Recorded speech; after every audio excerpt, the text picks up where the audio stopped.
Hello दोस्तों, आज मैं आपके लिए एक नई वीडियो लेके आया हूं जिसमें हम टिम्बर, इसके क्लासिफिकेशन और पार्ट्स के बारे में जानेंगे। दोस्तों, एग्जाम की दृष्टि से यह टॉपिक बहुत ही ज़्यादा इम्पॉर्टेंट है क्योंकि हर एग्जाम में यहाँ से क्वेश्चन पूछे जाते हैं। तो आइए दोस्तों, वीडियो स्टार्ट करते हैं। Timber is the wood used for structural purpose, यानी कि वह लकड़ी जो स्ट्रक्चरल पर्पस में यूज होती है टिम्बर कहलाती है। और टिम्बर हमें फेलिंग ऑफ ट्री से प्राप्त होता है, यानी कि जब आप पेड़ की कटाई करेंगे या पेड़ को गिराएंगे तब आपको जो लकड़ी प्राप्त होगी वही टिम्बर कहलाती है। Felling of tree should be done when sap is at rest. जब भी सैप रेस्ट में होता है उस टाइम आपको फेलिंग ऑफ ट्री करना चाहिए। अब सबसे पहले आपको यह जानना पड़ेगा कि सैप क्या होता है। तो किसी भी ट्री के अंदर एक लिक्विड पोर्शन होता है जो कि उस पेड़ की ग्रोथ में काम आता है और उसी लिक्विड मटेरियल को हम सैप बोल के चलते हैं। पेड़ की फेलिंग हमेशा तब की जाती है जब सैप रेस्ट में होगा, या आप बोल सकते हैं कि पेड़ फुल मैच्योर होगा। अगर आप इस टाइम फेलिंग ना करके पहले फेलिंग कर लेते हैं तो उसकी वजह से जो टिम्बर प्राप्त होगी उसमें क्रैक्स पड़ जाते हैं। In plain area felling of tree should be done in mid winter. हमेशा प्लेन एरिया में felling of tree mid winter में की जाती है और हिली एरिया में felling of tree mid summer में की जाती है। तो आपको ये ध्यान रखना है, प्लेन एरिया में फेलिंग होगी मिड विंटर में और हिली एरिया में फेलिंग होगी मिड समर में। अब बात करते हैं क्लासिफिकेशन ऑफ ट्रीज की। ट्रीज मेनली दो टाइप्स की होती हैं, एक्सोजेनस ट्री और एंडोजेनस ट्री। एक्सोजेनस ट्री वो ट्री होती हैं जो ग्रो आउटवर्ड, यानी कि बाहर की तरफ या फैलाव में बढ़ती हैं, जिसके एग्जाम्पल आप देख रहे हैं चीड़, देवदार, टीक, सीसम। एंडोजेनस ट्री वो ट्रीज होती हैं जो ग्रो इनवर्ड करती हैं या अपवर्ड करते हैं। इनवर्ड मतलब है कि जो अंदर की तरफ ग्रो या लंबाई में ग्रो करेंगे, जैसे कि bamboo, palm, canes, coconut tree, etc.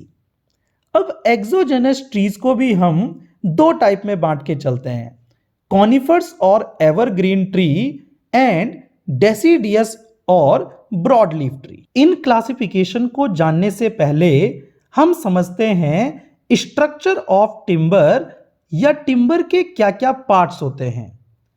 सबसे पहले पार्ट्स में हम पढ़ के चलते हैं बार्क।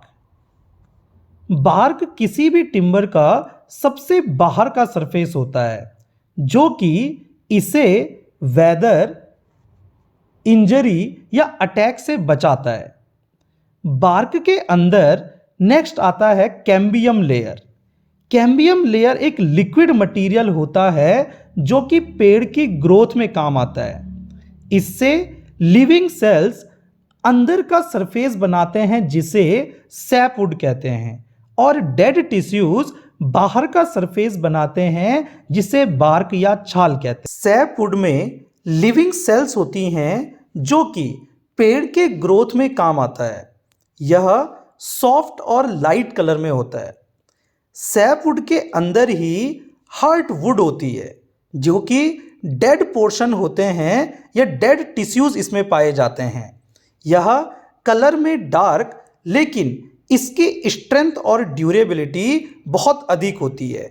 आप डायग्राम में देख सकते हैं कि ये पोर्शन जो मैं मार्क कर रहा हूं सैपवुड कहलाता है और इसके अंदर का ये पोर्शन हार्टवुड कहलाता है। हार्टवुड के अंदर ही सेंटर में आपके पास एक पार्ट आता है जो कि कहलाता है पिथ। पिथ ट्री का इनर मोस्ट या ओल्डेस्ट पार्ट कहलाता है और इसे हम मेडुला भी कहते हैं।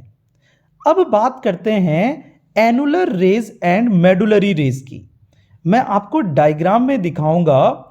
यह जो सर्कुलर रेज आपको दिख रही हैं, ये सर्कुलर रेज, ये सारी सर्कुलर रिंग्स एनुलर रिंग्स कहलाती हैं, जबकि इसके परपेंडिकुलर बाहर की तरफ निकलती हुई रेज मेडुलरी रेज कहलाती है। एनुलर रिंग्स किसी भी पेड़ की एज दिखाता है, यानी कि किसी भी पेड़ में जितने आपके पास एनुलर रिंग होंगी उस पेड़ की उतनी एज होती है। और मेडुलरी रेस जो इसके परपेंडिकुलर जाता है या फूड को स्टोर एंड कंडक्ट करता है, और स्टोर कंडक्ट करने के साथ ही यह पेड़ को स्ट्रेंथ भी देता है। दोस्तों, अभी हमने सारे के सारे पेड़ के पार्ट्स पढ़ लिए हैं। अब हम समझते हैं एक्सोजेनस ट्री के क्लासिफिकेशन, जो कि थे कॉनिफर्स और एवरग्रीन ट्री एंड डेसिडियस और ब्रॉडलीफ ट्री। कॉनिफर और एवरग्रीन ट्रीज के एग्जाम्पल्स की बात करें तो इसमें आते हैं चीड़, देवदार, केल, वॉलनट, मैंगो इत्यादि। अगर इनकी प्रॉपर्टीज की बात करें तो कॉनिफर्स या एवरग्रीन ट्री की वुड सॉफ्ट होती है और यह स्ट्रेंथ भी कम देता है। यह कलर में लाइट होता है लेकिन इसकी ग्रोथ फास्टर होती है। इसके एनुलर रिंग डिस्टिंक्ट यानी साफ साफ दिखाई देते हैं। सबसे मेन पॉइंट्स आते हैं कि इसकी लीफ या पत्ती शार्प नीडल शेप की होती है और ये ट्रीज फ्रूट्स बियर करते हैं, यानी कि इनमें फल लगते हैं। नेक्स्ट पॉइंट की बात करें, it has scaly bark and poor fire resisting property. इसकी बार्क स्केली होती है, यानी कि आप इसकी छाल को निकाल सकते हैं और साथ में ये फायर को कम रोक पाता है, यानी फायर के कांटेक्ट में आकर यह रेजिस्टेंस कम देता है। Hard would and soft wood can not distinguish. Hard would और सॉफ्ट वुड में आप ज्यादा अंतर नहीं बता पाते हैं, लगभग इनका कलर सेम होता है। It has indistinct medullary rays, और इसकी मेडुलरी रेज इनडिस्टिंक्ट होती है, यानी क्लियरली विजिबल नहीं होती है। डेसिडियस और ब्रॉडलीफ ट्रीज के एग्जाम्पल आते हैं साल, टीक, सीसम, मलबरी, ओक, ईटीसी। अब इनकी प्रॉपर्टीज की बात करें तो डेसिडियस या ब्रॉडलीफ ट्री की वुड हार्ड होती है और यह हमें बहुत अधिक स्ट्रेंथ वाली वुड देती है। इसका कलर डार्क होता है लेकिन इनकी ग्रोथ स्लो होती है।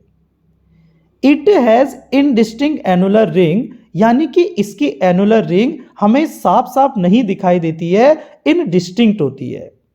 इट हैज ब्रॉड लीफ, इसकी चौड़ी पत्तियां होती हैं। And these tree not bear fruits, यानी कि इन ट्रीज पे फल नहीं लगते हैं। It has non scaly bark and good fire resisting property. इसकी बार्क नॉन स्केली होती है, यानी कि हम इसकी छाल को रिमूव नहीं कर सकते हैं, इसीलिए यह फायर रेजिस्टिंग प्रॉपर्टी बहुत अच्छी देता है। Hard would and soft wood can distinguish. In trees में हार्ड वुड और सॉफ्ट वुड अलग अलग कलर में होते हैं और हम इजीली इनका डिफरेंस बता सकते हैं। It has distinct medullary rays, साथ ही इनकी मेडुलरी रेज हमें क्लियरली विजिबल होती है। तो दोस्तों, इस तरह से हमने जाना कि कॉनिफर और एवरग्रीन ट्री हमें कम स्ट्रेंथ वाली टिम्बर देता है, जैसे कि चीड़, देवदार, केल, वॉलनट, मैंगो इत्यादि।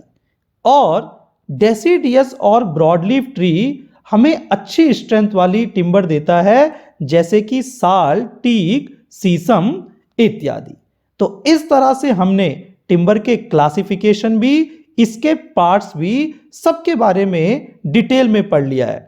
तो दोस्तों, आपको हमारा वीडियो कैसा लगा जरूर कमेंट्स कीजिए और इस तरह की सिविल इंजीनियरिंग की एग्जाम के लिए इंपॉर्टेंट वीडियो देखने के लिए हमारे चैनल को सब्सक्राइब करना ना भूलिए।